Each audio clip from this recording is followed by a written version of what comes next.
Welcome everyone in the online lecture series for the subject Digital Electronics. Today we are starting with lecture number 9 of Unit 3 and the topic for today is asynchronous counters. Okay, so let's start. अभी तक हमने देखा कि ring counter क्या होता है, ring counter में किस तरीके से it is an special application of shift register. Now we are starting with asynchronous and synchronous counter. An n-bit binary counter which is consisting of n number of t flip-flops. Okay, so we are using the number of t flip-flops here as t n, and in this asynchronous or synchronous counter we will be using the t flip-flops. If the counter is counting from 0 to 2 raised to power n minus 1, then it is called as binary up counter. Similarly, if the counter counts down from 2 raised to power n minus 1 to 0, then it is called as binary down counter. तो अगर हमारे पास में जो number of states हैं, अगर वो 0 से लेके 2 raise to power n minus 1 तक जा रहे हैं या फिर असेंडिंग ऑर्डर में अगर जा रहे हैं तो हम उसको बाइनरी अप काउंटर में काउंट करेंगे. अगर हमारे स्टेट्स जो हैं वो डिक्रीजिंग ऑर्डर में जा रहे हैं लाइक 7, 6, 5, 4 अप टू 0 इस तरीके से जा रहे हैं तो वो हमारा बाइनरी डाउन काउंटर में काम होगा. नाउ इसके बेसिस पे हमारे पास में यहाँ पे टू टाइप्स ऑफ काउंटर्स हैं based on the flip flops that are connected in synchronous और नॉट. तो अगर हम जो क्लॉक पल्स के साथ में यहाँ पे काउंटर को कनेक्ट कर रहे हैं, अगर वो एक ही क्लॉक सिग्नल हम देते हैं, so based on that thing we can call the counter as synchronous counter, otherwise it will be asynchronous counter.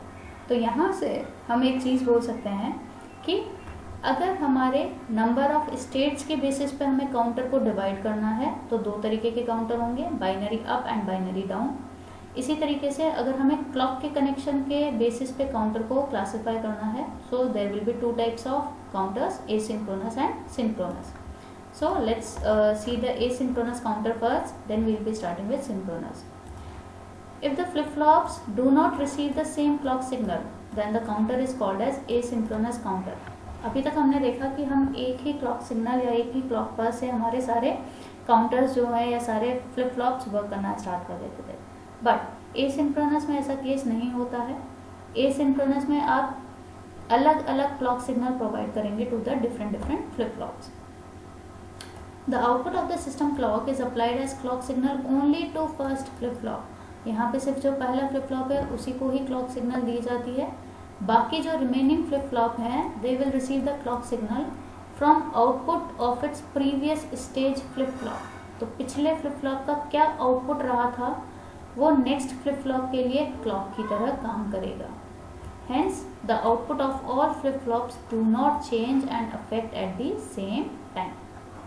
Now based on this the following two counters are asynchronous. हम दो तरीके के asynchronous counters यहाँ पे देख सकते हैं. एक तो है binary up counter and asynchronous binary down counter.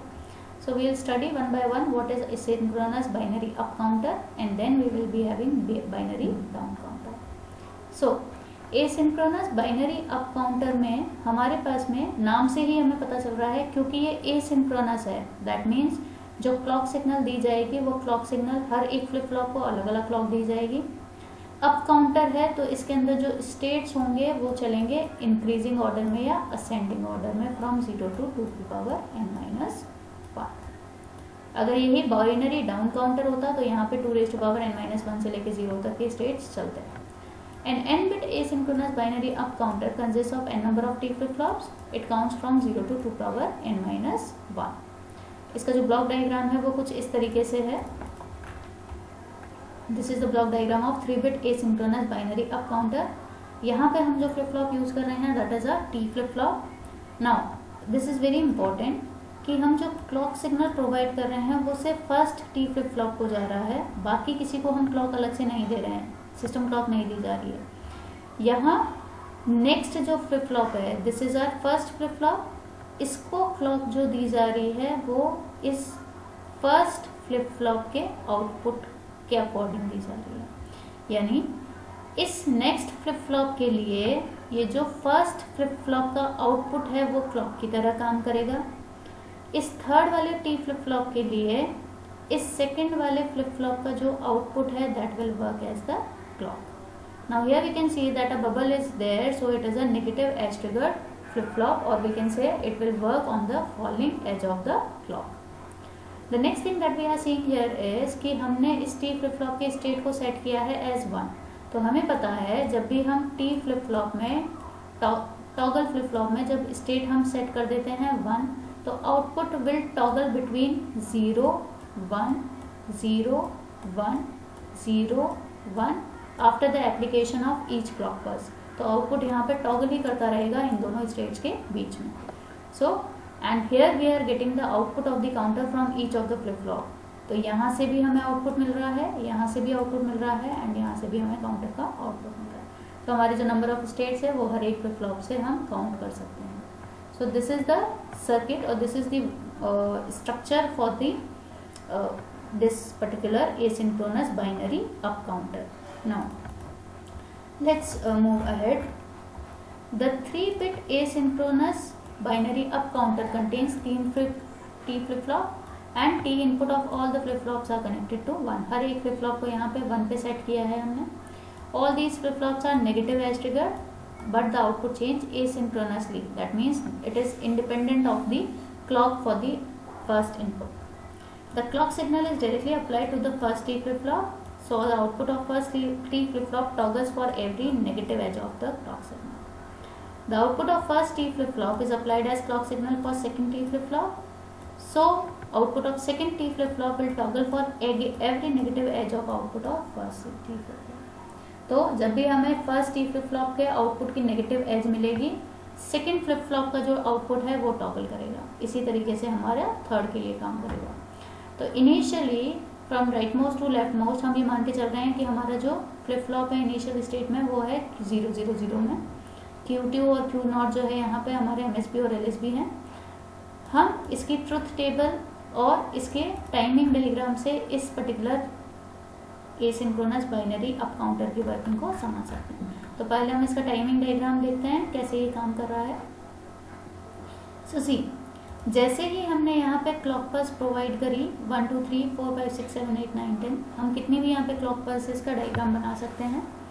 Now we know that all these flip flops are working on the negative edge of the clock pulse. तो ये जो पहला हमारा फ्लिप फ्लॉप है जिसका आउटपुट था Q0 which was the LSB here, तो यहाँ पे हमें Q0 का आउटपुट कब मिलेगा, जब हमें पहली क्लॉक पल्स एनकाउंटर होगी, पहली negative edge of the clock pulse. तो वो पहली पल्स हमें एनकाउंटर हो रही है यहाँ पे. तो तब तक के लिए हमारा जो Q0 है that will be in the zero state. उसका जो आउटपुट है वो जीरो होगा, तब तक वो काम नहीं करेगा. पर जैसे ही उसे क्लॉक पल्स की नेगेटिव एज मिलेगी तब वो अपना आउटपुट चेंज करेगा टू द नेक्स्ट वैल्यू. सो पहले जीरो थी तो अब 1 हो जाएगी, और ये वैल्यू कहाँ से कहाँ तक रहेगी, जब तक कि नेक्स्ट क्लॉक पल्स की हमें यहाँ पे एज ट्रिगरिंग नहीं मिल जाती. So the value will remain 1 for this entire duration. Then again यहाँ से यहाँ तक की जो ड्यूरेशन है ये हमारी नेक्स्ट ट्रिगरिंग के लिए होगा. अब क्योंकि पिछली वैल्यू 1 थी तो अब हमें 0 मिलेगी. इसी तरीके से ये आगे पल्सेस हमारी बनती जाएगी. So this is the output for Q0. Now for Q1 what we will do is, अब Q0 का जो आउटपुट है वो एज अ क्लॉक काम करेगा फॉर Q1. तो हम यहाँ पे ये बोल सकते हैं कि हमें नेगेटिव एज मिल रही है यहाँ पे, यहाँ पे, यहाँ पे एंड यहाँ पे. These are the 4 falling edges for this particular output. तो जब भी हमें नेगेटिव एज मिलेगी तभी हमारा फ्लिप फ्लॉप जो है वो एक्टिवेट होगा और हमारा Q1 पे हमें आउटपुट मिलेगा. तो एक ड्यूरेशन हमारी हो गई ये वाली. अब तक हमें कोई क्लॉक पल्स नहीं मिली थी इसलिए हमें आउटपुट मिल गया 0 0. जैसे ही हमें नेगेटिव एज मिलेगी क्लॉक की, हमारा जो आउटपुट है that will be equal to 1 and it will remain 1 for these duration. So that is why we are getting the 1 1 as the output. Then next यहाँ से यहाँ तक की हमारी ड्यूरेशन चल रही है, पर पिछला स्टेट 1 था तो अब आउटपुट टॉगल हो जाएगा to 0, then is 1, then is 0. Okay. Now for the next output Q2 what will do is, अब Q1 जो है it will act as the clock for this Q2. तो हमें नेगेटिव एज मिल रही है यहाँ पे और एक यहाँ पे. तो ये एक ड्यूरेशन हो गई यहाँ पे. यहाँ तक हमें कोई क्लॉक पल्स नहीं मिली थी, that is why the output is remaining as 0 and this is the next pulse. तो यहाँ पिछला 0 था इसलिए अब हमें मिल गया 1. So here we can see this is how the timing circuit diagram or timing diagram for asynchronous binary up counter is made. तो यहाँ से हमें जो वैल्यू मिलेगी, क्योंकि हमारा MSB ये है, LSB ये है, तो इस तरीके से हम वैल्यूज लिखेंगे.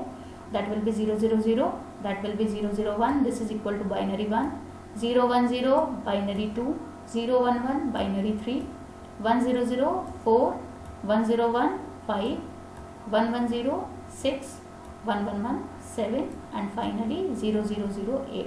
So after the application of 7 states या 7 clock pulse के बाद में हमें ये states मिल रहे हैं. So 0 से लेके 2 की पावर n-1 तक हमें states मिल चुके हैं. जो हमारी 8th वाली पल्स होगी इस पे हमें अगेन इनिशियल स्टेट मिलेगा. सो हम वापस से ये 0 0 0 पे आ गए हैं. This is how the binary asynchronous up counter is working.